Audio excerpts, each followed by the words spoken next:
You're listening to Autumn on the Air, the weekly podcast that brings you conversations about the impact of research commercialization and the people who make it happen. Join us for interviews with patent and licensing professionals, innovators, entrepreneurs, and tech transfer leaders on the issues and trends that matter most. Keep listening for an inside track on the people, IP policies, and politics changing our world. Welcome to Autumn on the Air. Today we're discussing one of the most comprehensive and innovative resources in the technology transfer field, the Technology Transfer Handbook, a policy primer for the commercialization of intellectual property and invention. This handbook represents a remarkable achievement, a complete policy and practice guide developed in just 5 days through an innovative collaborative process called BookSprints. What makes this process extraordinary is not just its speed, but the diversity of expertise brought together to create it. Today, I'm delighted to welcome 4 individuals involved in the creation of this handbook.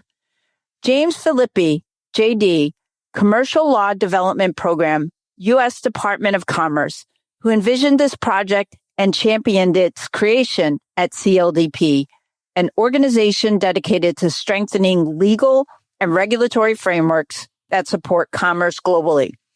Joy Goswami, MBA, Director of Licensing and Commercialization Initiatives at the Research Foundation for the State University of New York, and a member of Autumn's leadership, bringing deep expertise from his work with one of the nation's largest research funding organizations and the technology transfer community. Michae Samardzija, PhD, JD, a partner at Womble Bond Dickinson LLP and a leading intellectual property attorney, bringing specialized legal and IP experience to the team. Alysa Khouri, the facilitator of BookSprints, guided this remarkable collaborative process. Alysa brings unique expertise in facilitation and how to unlock the creative potential of diverse experts working under these intense time constraints. Additionally, I want to recognize the contributions of all the multi-stakeholder group members who participated in this 5-day book sprint. Edward Blocker, Intellectual Property Owners Association, David Gazarian and Naira Campbell Kureguran from American University of Armenia, Priya Prasad, CLDP, U.S. Department of Commerce, Richard Cahoon, Cornell University, as well as myself, Lisa Mueller, your host, from Kashmir Jones. This handbook was developed at Caboose Farm near Camp David, Maryland in August 2025, where the group was sequestered for 5 intensive days. Let's dive into this fascinating conversation. Welcome to the podcast, James, Joy, Michael, and Alysa. Thank you for having us. Thank you. Good to be here. Thanks, Lisa, for having us. Well, I'm really excited to see all of you again, as we'll talk about in detail during the podcast. But let's go ahead and get started and talk about the genesis of this book. And James, that leads me to begin with you. Talk to us a little bit about your vision to create this handbook. What inspired you to pursue a comprehensive tech transfer handbook, and what problem or maybe gaps in the field did you see that thought required this particular document? So my office, the U.S. Department of Commerce Commercial Law Development Program, which I'll refer to as CLDP, we decided to write this book to provide for policymakers and technology transfer managers in emerging markets a framework for how to develop a technology transfer ecosystem. There are innovative opportunities all over the world, including in emerging markets. And there are new technologies from these opportunities all over the world. And CLDP has been working on tech transfer to provide opportunities for the U.S. and emerging markets to partner in these new technologies. The gaps that we're trying to fill are, one, the lack of connectivity. There are many stakeholders in emerging markets, and they don't necessarily know who should be talking to whom else. in order to protect and then commercialize new technologies. We're trying to give them an easy reference guide to the second gap, which is best practices. My office wanted to show emerging markets how to develop an ecosystem so they can start contracting with U.S. companies to get their innovations to market. So that's why we wrote it, and for the lack of connectivity as well as providing a reference for best practices was why we decided to write the book. Now, Alysa, I want to turn to you because James chose the BookSprint methodology to tackle writing this handbook.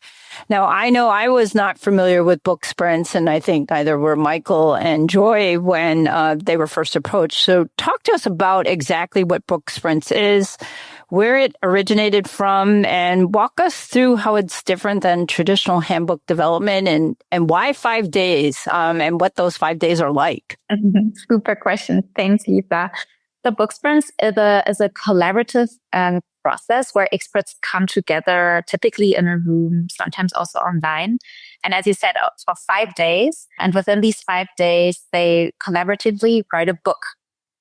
The process was developed over 15 years ago from Adam Hyde, who's a tech guru.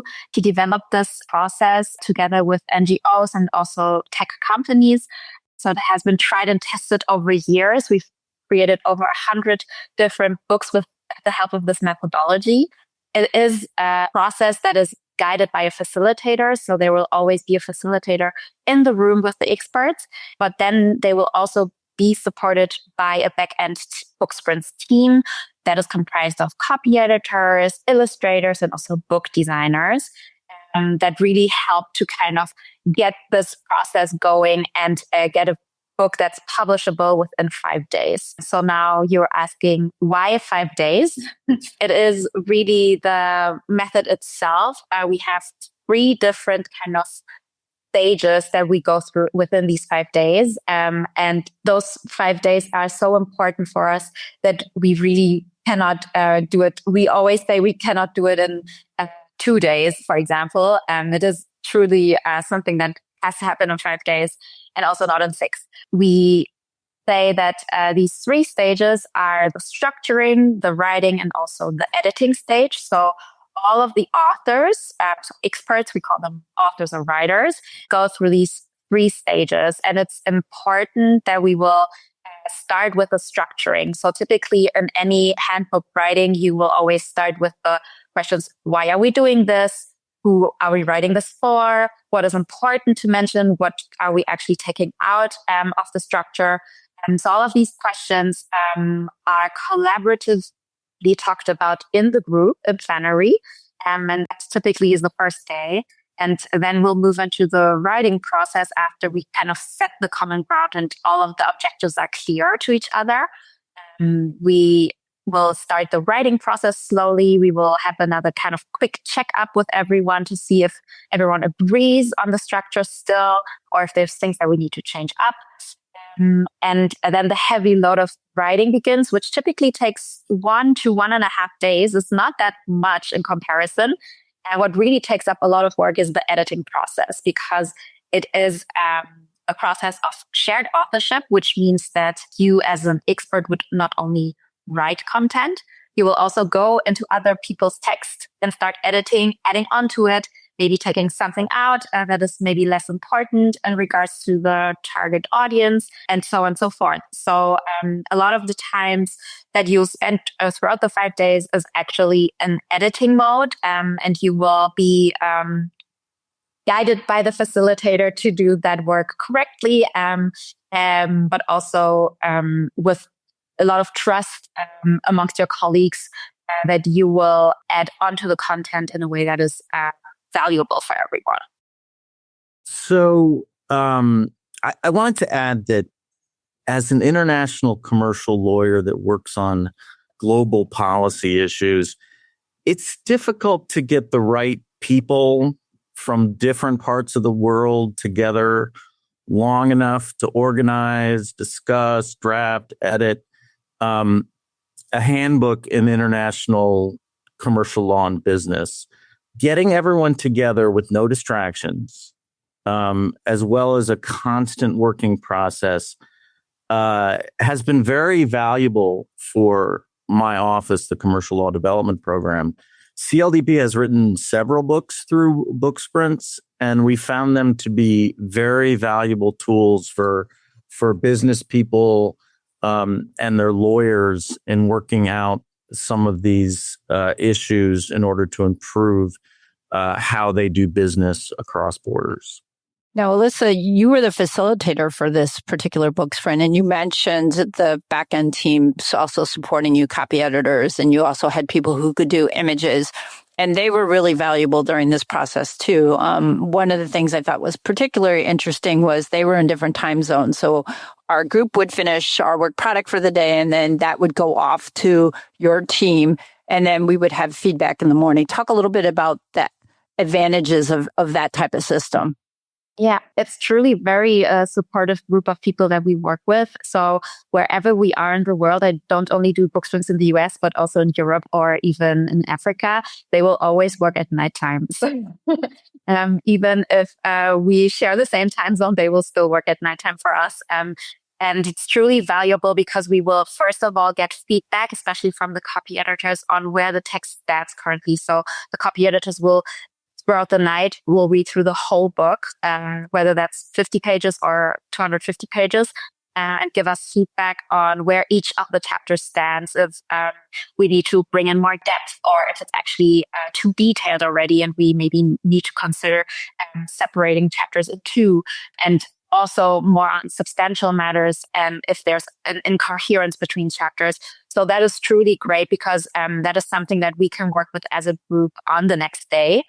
And kind of hash things out there. And then, of course, and I'm looking at Michael because I think there was a love relationship with our illustrator, Leonard, because, yes, we have an illustrator who's also, he either works at nighttime or he also sometimes works with us during the day to kind of get all illustrations going that one can think of. So usually we'll sketch it out in the room.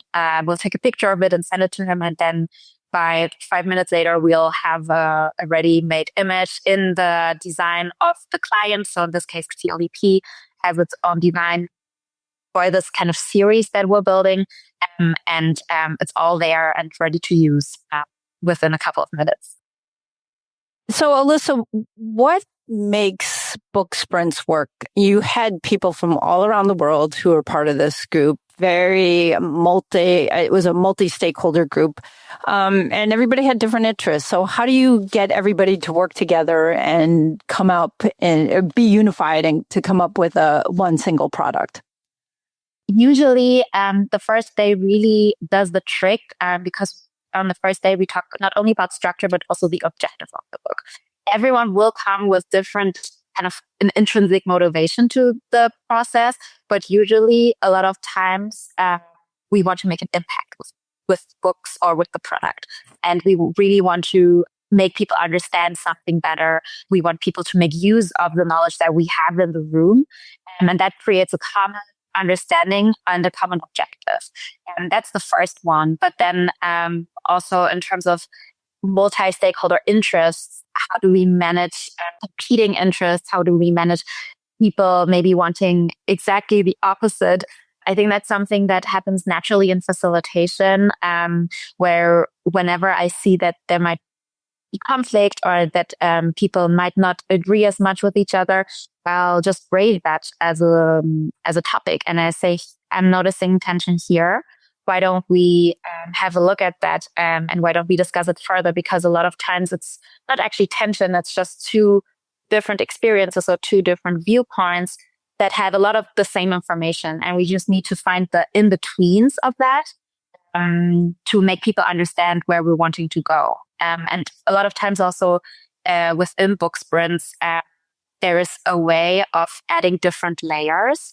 So even if there's competing interests, we can actually incorporate that into a book and differentiate even more for the target reader to understand what the topic can all be about. Usually we talk about very complex topics, so it's not very easy to be very linear. It's actually a gift that there are so many different interests in a room, because that only adds more layers and more details to the book.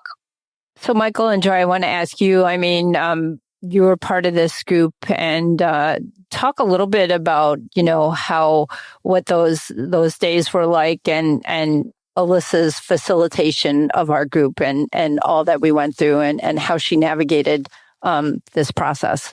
Michael, why don't you start first? Well, I think at the beginning it was a bit daunting, at least for me. I've only known 2 individuals in that group. I didn't know anyone else. And I knew there was a task of writing a document at the conclusion of the 5 days. And I really didn't understand how on earth would we be able to get that done. In particular, after spending the first few minutes and hearing the diverse viewpoints within the room. But then after a while, when we established sort of a rough outline of chapters and divided into groups, it became certainly manageable. But it was hard work. It was from morning till night, with breaks for meals, but you're spending it all together. So even during the meals, you're basically talking about this. So it was a lot of hard work, but it was worth it, I think, at the end. Joy, how about for you? Yeah, first of all, thanks so much for inviting me to this podcast. It's a fascinating idea to discuss about this very, very unique methodology that we adopted to write a book on nothing other than tech transfer, which hardly many people really understand from the get-go as to what it is. So when Michael mentioned that it was daunting, I would tend to say that it was way more than daunting to me when I got the invite to do this. And as it started getting more and more apparent that this is going to be a 5-day endeavor, that it's going to be something that we'll have to indulge with a bunch of people that we really don't know, and with a structured methodology where BookSprint is going to eventually help us navigate through the process in a subject area that is so diverse for many people. It was definitely more than daunting at the end of the day. But of course, everything revealed itself as we started. We started off the 5-day campaign or an excursion, so to speak, with sitting in under closed doors with members whom we didn't know anything about, but all talking the common thread of what we technically term as tech transfer. And each one of us had a different philosophy, a different methodology, worked with different backgrounds, came either from the corporate or the academic sector, or were working in a legal firm. So with all the diversity that started off on day one, I think Alysa was fantastic in trying and sort of putting her role as directing this show in a way that eventually drove us to getting some kind of a polarization of thought, so to speak. So what started off as a complete Brownian movement, for those who would understand chemistry, ended up becoming a very nice solidified effort to put together the book in the format in which it came out in the 5 days that we were doing it together. Very intense, very apprehensive on day one. But at the end of the day, I think what came out was a fantastic book, and I'm sure many of our readers will appreciate when they eventually get to read the book that the content of the book was so well captured with everyone's feedback. Again, to begin with, no one knew each other, but eventually they all tied and put their efforts together in a very coherent manner. And I think what came out was a phenomenal product at the end of the day. So hats off to CLDP, and hats off to BookSprint, Alysa in specific, to eventually put this all together and then make this into an endeavor that was something that I will always cherish and obviously remember the rest of my life. Needless to say, all those members that were participating in this endeavor were all strangers to begin with, but almost became friends for life at the end of the day. So a great experience to speak the least. Yeah, absolutely great experience. And I think one of the keys to the experience as well was where we were conducting this book sprint. We were out at Caboose Farm near Camp David, and that was obviously James and Alysa, a very deliberate choice. Talk to us why it was important to get us away from, for example, downtown DC or a major metropolitan city. And Alysa, for you, that was really critical because you got us away from our normal environments, the pressures and beeps and buzzes of our everyday life, and got us settled into kind of a routine and got us situated in this intensive environment. So I'm curious for the two of you, the role that the environment played in this process as well. And maybe James, talk to us why you selected Caboose Farms of all places. Well, ironically, Caboose Farms is just south of Camp David. So you got that feel of international policy being made. But the sequestration was critical. As I mentioned before, it's difficult to get all these people in one place when you do what I do. And, most international lawyers, most international business people, they have short periods of time to talk if you're not sequestered. And any number of cancellations can come up when you have, 10 people with expertise that you're trying to get together. So reserving the time at a place that is historic and has no distractions was extremely important. And I like to mention that it's also, very doable if you follow the BookSprints rules and process. You can write a book in 5 days, but you definitely need to sequester people, and getting an environment that helps you think forward to what can this product do. I think is the reason why we wanted to be at Caboose Farms. And I just want to emphasize here that, distraction is something that really intervenes in most of our day-to-day activities, as we all know, and we're kind of getting used to it with technology lying all around, with cell phones and our laptops buzzing with all kinds of alerts and attention seekers that want to eventually drag ourselves away from what we are doing on a day-to-day basis.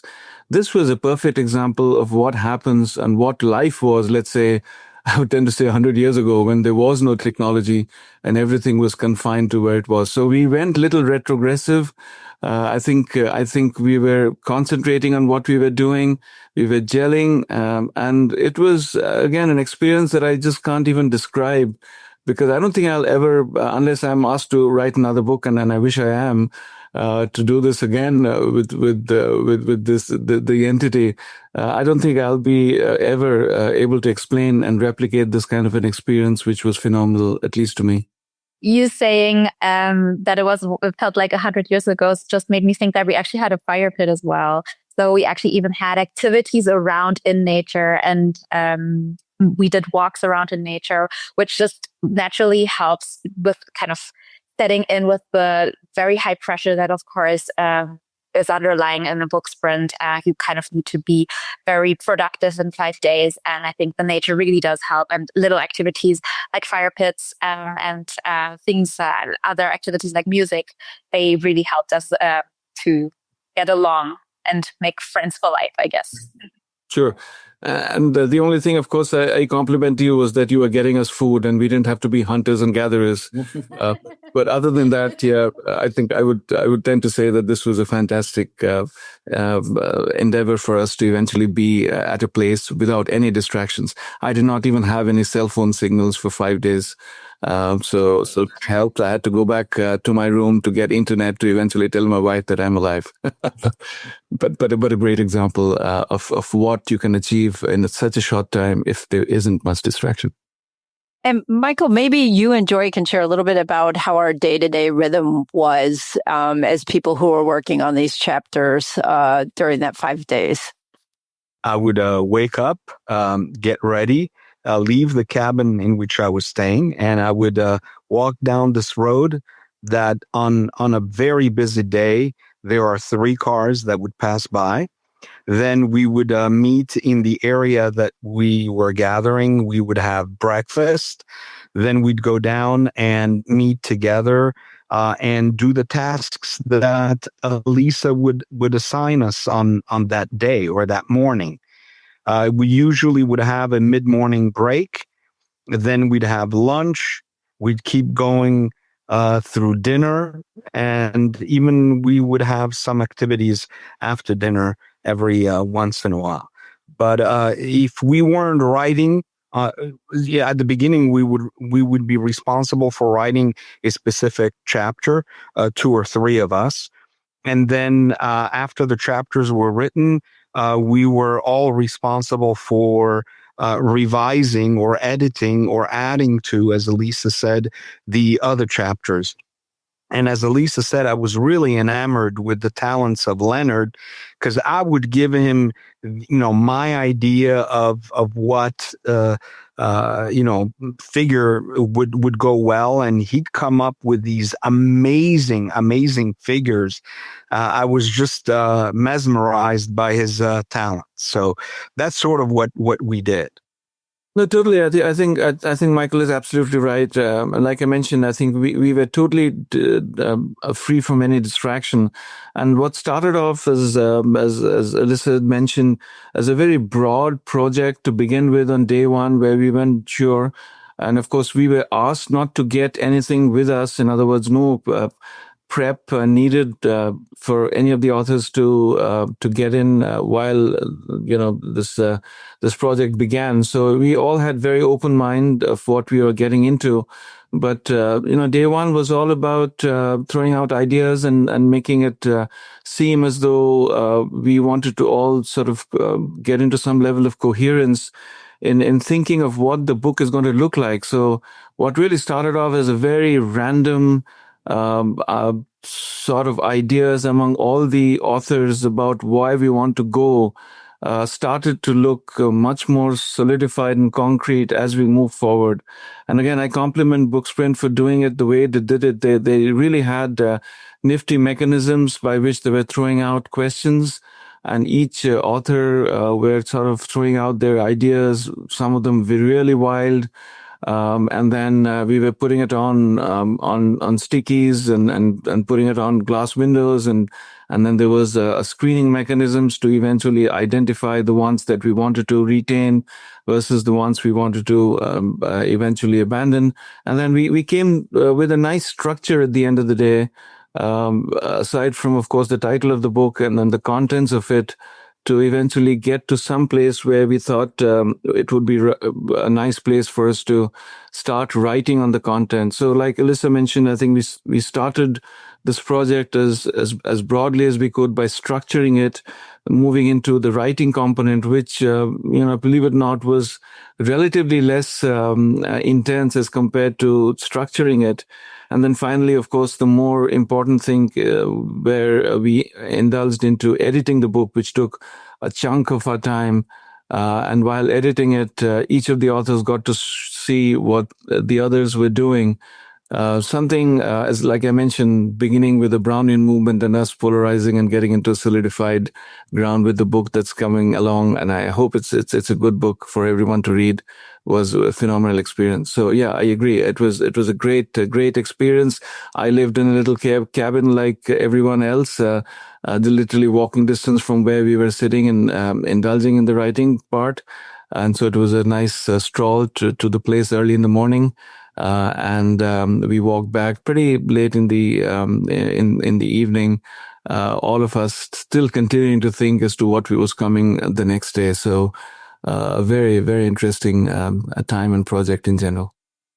And I think the last day and a half, I guess Lisa, Joy, and I drew the short end of the stick because we were assigned to revise the entire document to ensure that it has a one voice going through it.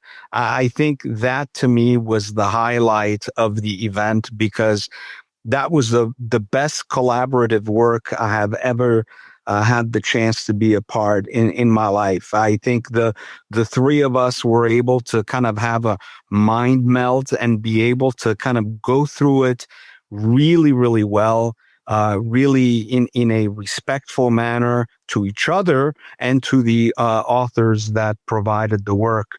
I really enjoyed that part a lot. I just want to again quickly mention here on Michael's comment that the general saying goes, "Too many cooks spoil the broth."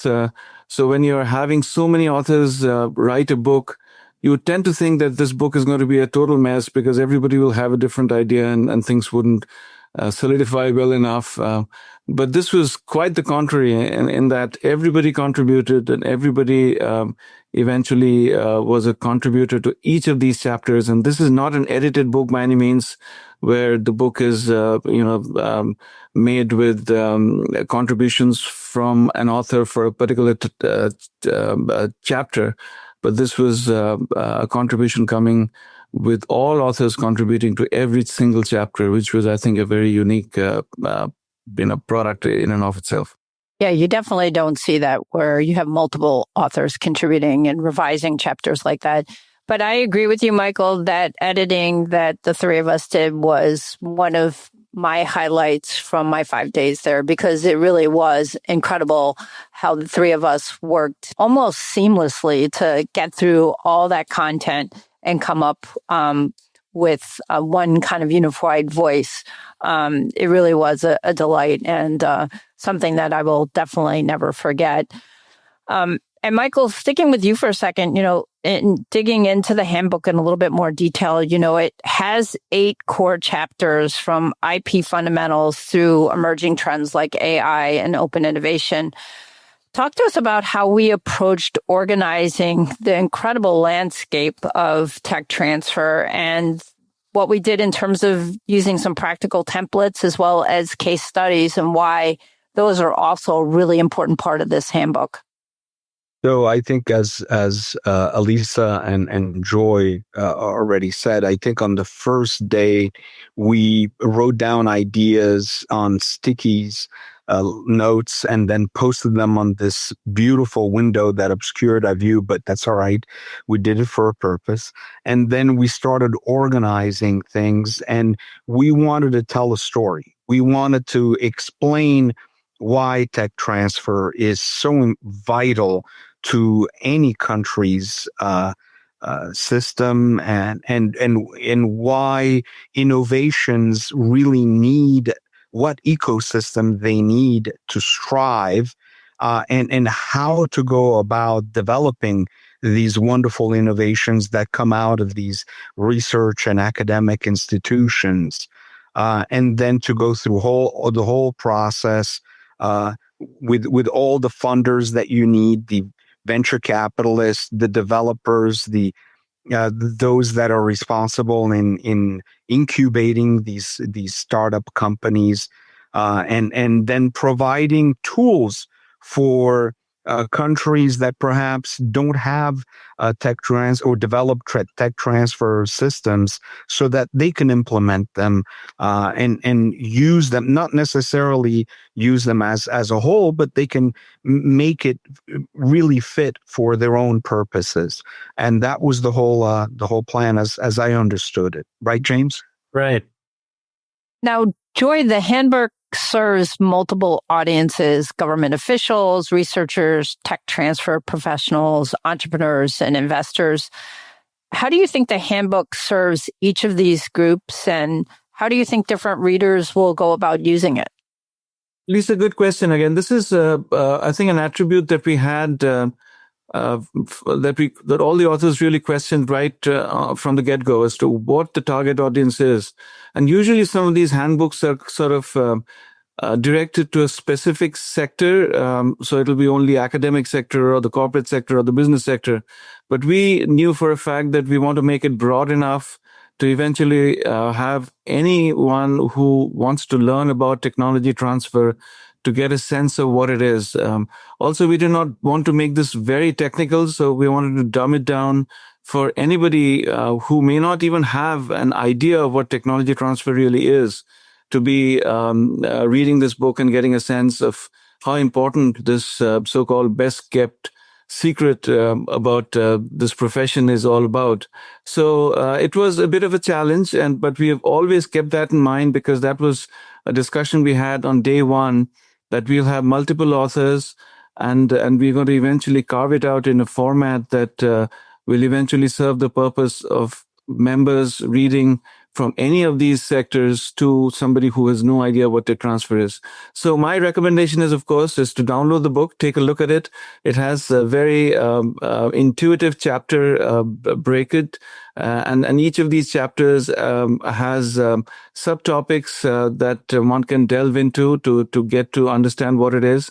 So somebody who really wants to know comprehensively about tech transfer and what it is can read it like a novel from page 1 to the last page. Or if somebody is interested to take on specific areas, they are welcome to jump to the specific chapter. I mean, there are chapters around startups, there are chapters around, obviously infrastructure of an ecosystem. So mostly covering, ecosystems of some of these areas where tech transfer happens and is bolstered.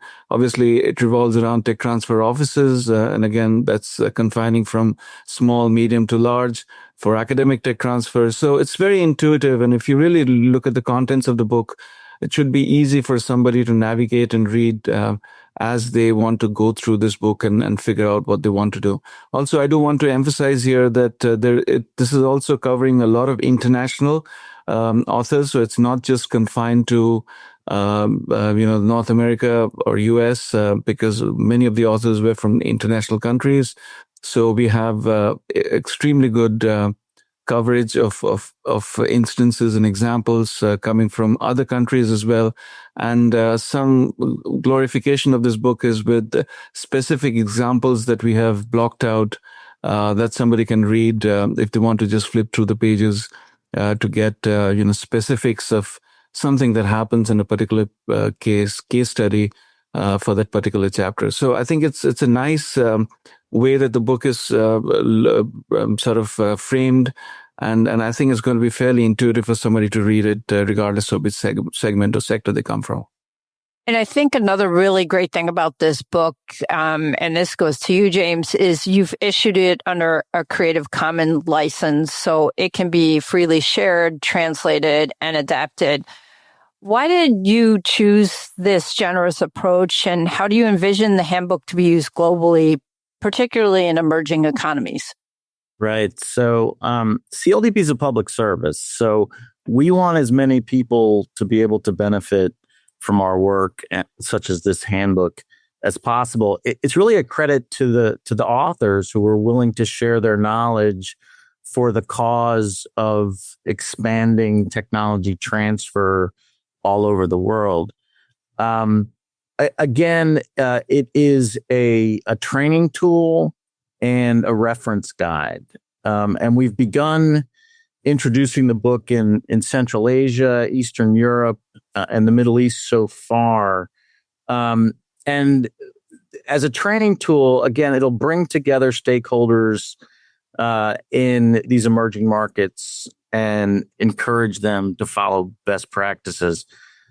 It'll also be a reference point by which government to government or government to private sector training and consultations can continue. We will use the book to guide these emerging markets and some of the decision maker, the policy, and a guide to the decisions that these emerging markets have to make, so that they can develop as effective a technology transfer process as possible. As I mentioned, we've started it in a few jurisdictions, but there is a lot of potential for the book going forward, particularly in jurisdictions that have a lot of opportunity for U.S. companies to work on new technologies, such as in Latin America. I think another really interesting and unique feature about the book is that it doesn't represent the policy positions of any one single organization. It synthesizes best practices and options. So I think that clarity was really, really important. I want to ask the group, how did that help navigate potential conflicts amongst all the stakeholders who participated in writing this handbook? And maybe, James, I'll start with you first. Well, the handbook represents best practices, and I do think that there's a lot of consensus among technology transfer experts, particularly in North America, about the lessons that we've learned. In the places where there's more discretion, where the emerging markets have to make a decision, they have the references there to decide for themselves. I mean, the emerging markets need to make their own policy decisions based on what is best for them, and the book gives them a group of very credible experts so that they can make the decisions that they need to make. Joy, given your position within Autumn, what are your thoughts regarding some of these unique features and the synthesis of best practices in this handbook? Yeah, and I think this is something that is nifty about this book itself, that it is not confined to a specific area from a jurisdiction standpoint. So I go around and teach tech transfer around the world. And each country I go to, I notice that tech transfer is done differently. For obvious reasons, there are cultural differences, there are differences in policy, there are just differences in where the incentivization from, top down isn't as much. So again, we have tried to normalize those situations and not hone towards any specific country. In other words, we are not trying to, coach from the book that BiDole is the best way to eventually do tech transfer for countries that do not have BiDole or something like that. So all these controversial topics are not accounted for. But having said that, we have also made instances as to what best practices have been followed by specific countries for the betterment of their of the job of doing tech transfer. So again, this is a very broad-based book, which is what makes this book very unique, and I think is going to be ubiquitously used for that reason. As you know, many tech transfer manuals and books that you'd get are very specific to a specific topic, or they are sort of confined to certain guardrails that do not make it globally acceptable. I have a feeling, again, as this book is circulated and we get readership, that this will be beyond, boundaries, and as it's going to eventually target audiences that will be global and agnostic to a specific culture or a practice to a particular country. So, Alysa, you've facilitated dozens of BookSprints across multiple different industries and fields. Talk to us what made this tech transfer handbook project distinctive to you. I think that's linked with what Joy said before. First of all, the motivation to write a book that is applicable in a lot of different countries, in a lot of different scenarios, whether that's in university or also in the startup ecosystem, was very high. And I think that came from experience that each and every expert in the room had of tech transfer going greatly and being a great success, but also tech transfers failing and maybe not reaching the success they wanted to. And so there was a lot of intrinsic motivation of making this book a really good baseline and something that a lot of people broadly can use and will understand.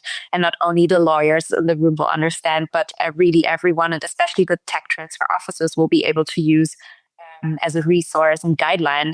And so I think that was very particular in this group, that right in the start, the dynamic was, okay, let's do this. Let's make a really good example and a really good book. Not that the other groups and BookSprints don't have a motivation, but I feel like in this case, the special emotions were at place. And then what I do remember about this process is that there was a lot of camaraderie amongst all participants. We were all kind of supportive. I was walking around a lot, understanding where each group stands at kind of midday or after dinner. So I was always trying to understand what is happening. And I was also sending people to each other in smaller groups to make sure that there's coherence, and never was there any bigger conflict happening. There was a lot of understanding for each other. And also, I think the common goal was very clear. And so we were able to drive a very coherent product towards the end. So was there anything about our group that really surprised you? And you have to be honest. Michael, no. Michael's on the hot seat now. No, I actually do have to say that it is always a critical choice in a BookSprint method. We always have a group that reads through the whole book, and it's a choice that I have to make. Who do I put in this group? And I was on back and forth whether I put you three, Joy, Michael, and Lisa into that group or not, whether I add another person or not. But in the end, I decided to have a go with you three, and you were sitting in the cinema room from I think we met at 7 a.m. until 9 p.m. And you were so hardworking and dedicated. But also, every time I came into the room, I think someone was laughing and you were having actually a good time with it. And that's something that I will always remember. And that surprised me that even tasks that have a lot of pressure, you can still actually enjoy the moment and go through it with, as Michael said, mind meld and really just get a great product out of that. You know, we've been talking that this was obviously 5 days of very intensive collaborative work. And now we've got this great handbook that's going to be used globally. I want to ask each of you, since I asked Alysa about what surprised her about our group, the three of you, what surprised you about this process? And James, I'm going to start with you first.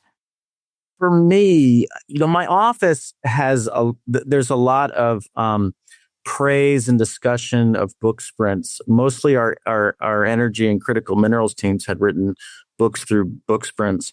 So working on tech transfer, I had never gone through the BookSprints process before. I've never authored a book collaboratively or on my own before.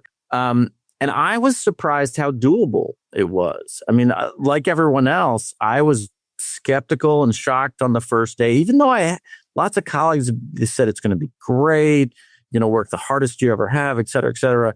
I was still worried. I think day 2 or 3, I was still worried. But I would like listeners to know that this is a doable process.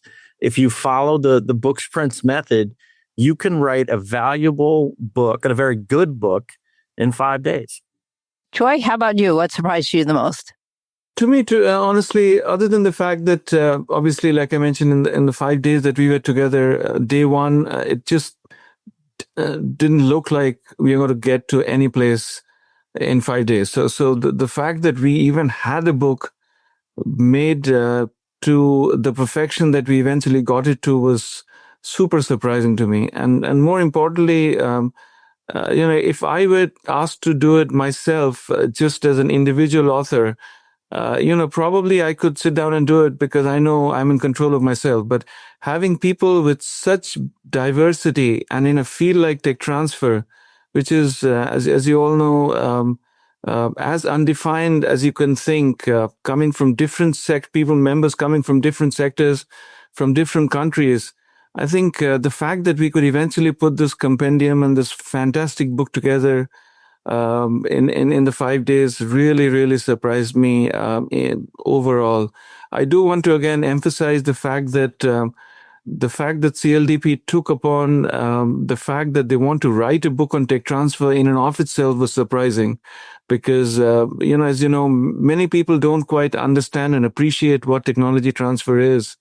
And while it was quite an experience for me myself, I think it was a great learning for me to listen to others in the room, about tech transfer and the way they envision tech transfer in their respective jurisdictions. So it was a good learning, which I was surprised, when and many of us are, of course, 2 decades in the profession themselves, feel that they've learned it all. You come and meet with these people and you start learning everything all over again to only appreciate the subject more.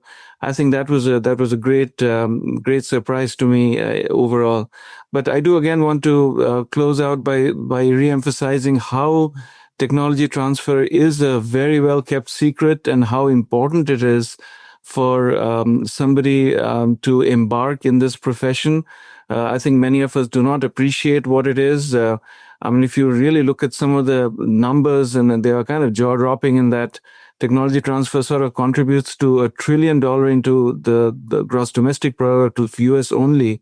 I think each country that reads this book will appreciate why that is the case and how they can bolster their own role and functionality in technology transfer to come close to these kind of numbers for their own jurisdiction. So I think there's a lot of good quality information that was shared in the book, which is now open for readers to take on.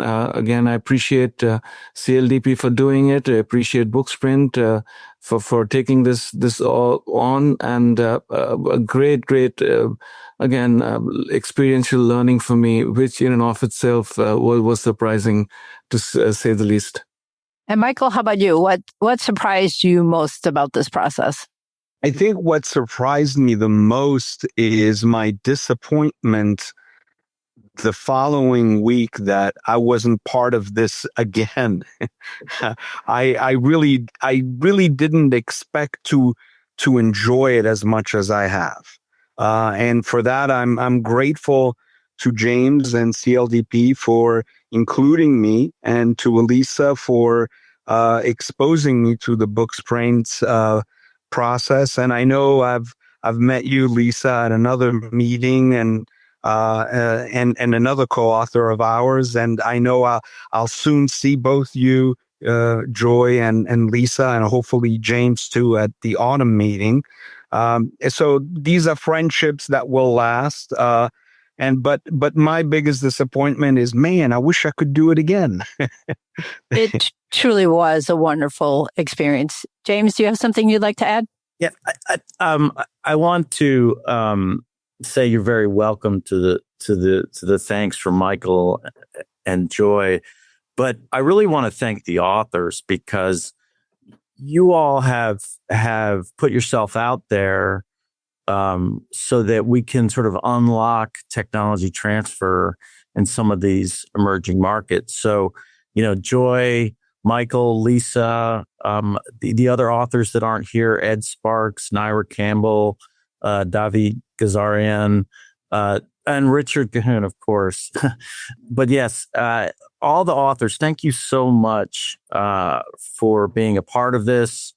And hopefully we'll be collaborating on autumn, and then hopefully we'll be collaborating more as we go forward using the book. Yeah, and I think I speak for Michael and Joy as well as saying, Alysa, you made all the difference in the world. The facilitator was the key. And so thank you for all you did, because you brought us together as a group.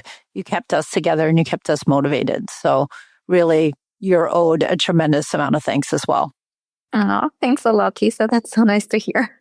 But yeah, you are great. You are a great group of people. I didn't have to do much to get this going, and your motivation was up there, so I didn't have to push you much anyway. So as the podcast comes to a close, I have one last question for you, James, and you, Joy.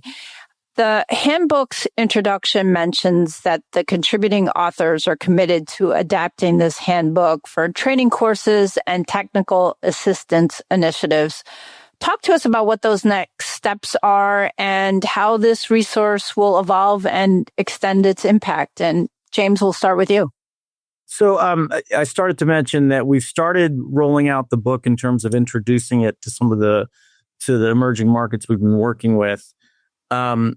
And we will continue to work with those emerging markets for virtual as well as in-person workshops to continue to teach them how to put together a technology transfer ecosystem. And what that means is we'll be going to the constituents in the different countries. We'll go to government ministries. We'll go to universities. We'll go to business associations. We'll try to get all those people together as much as possible to basically walk through some of the components of the book that are relevant for them. We hope to use the authors for that training. I know everybody committed, but we'll see how many times I can drag you out to exotic parts of the world. And just give an example. I mean, as a reference tool, the book will be used for legislative drafting. CLDP does a lot of legislative drafting. We assist governments, and how do you want this policy to look? But also that there's reference materials in the book for business transactions. So in trying to bring U.S. companies and emerging market inventors together, we will after matchmaking the different constituencies, we can use the book as a reference tool for licensing agreements and things like that. So that's the plan for now. We have autumn. We have plans to go to Central Asia and the Caucasus. We'll be probably rolling out some of the workshops in the Middle East. And as I mentioned, we don't have plans as of yet, but we're hoping to introduce the book and use it for a training tool and a reference tool in Latin America. Joy, how about you and Autumn?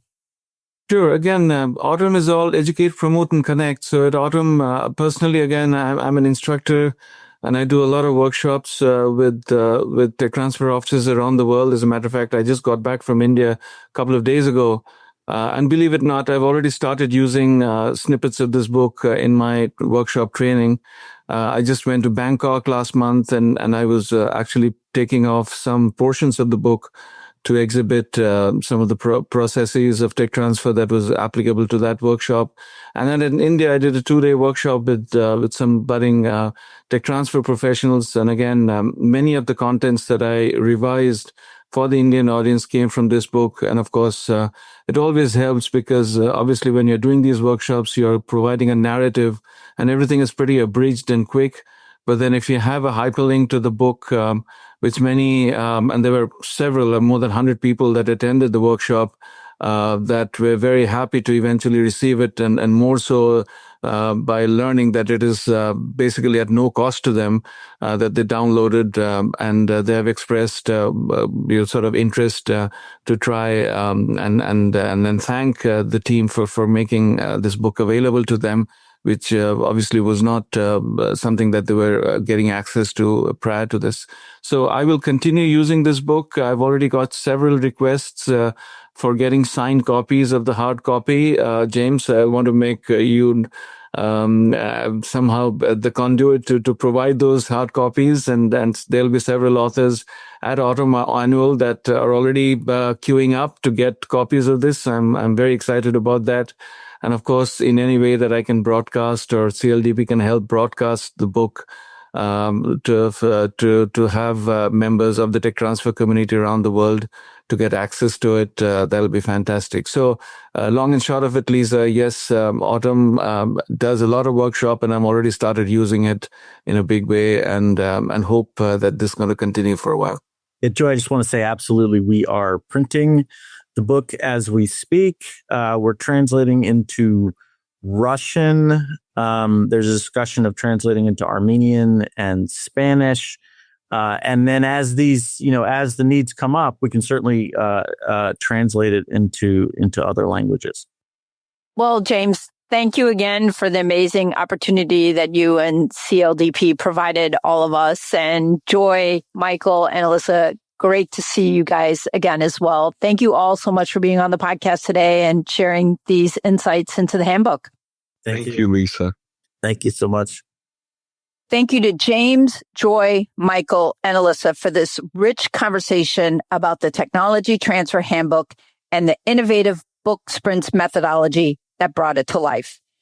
And thank you again to the entire multi-stakeholder group Ed, David, Naira, Priya, Richard, for their extraordinary collaborative effort.